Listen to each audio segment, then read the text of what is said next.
స్వామివారి ఆశీస్సులు పొందాలని తిరుమల తిరుపతి దేవస్థానం తిరుమలకి రావడం జరిగింది.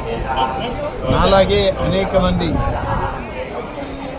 నిన్నటి పండుగ వాతావరణాన్ని వీక్షించిన వాళ్ళందరూ కూడా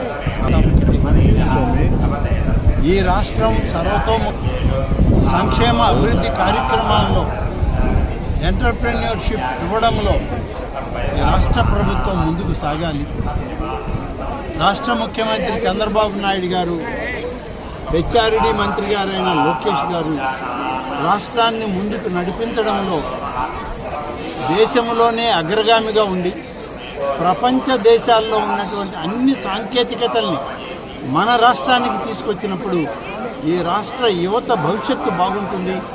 ఆ విధంగా స్వామివారిని ఆశీస్సులు ఇవ్వమని నూతనంగా ఎంపిక కాబడినటువంటి జాతీయ అధ్యక్షులకి ఆయన పూర్తి ఆశీర్వచనాలు ఉండాలి. ఈ రాష్ట్ర ప్రజలకి మేలు జరగాలి, మంచి జరగాలి అని చెప్పి స్వామివారిని కోరుకున్నాం. అదేవిధంగా ఈరోజు మేమందరం కూడా వ్యక్తిగతంగా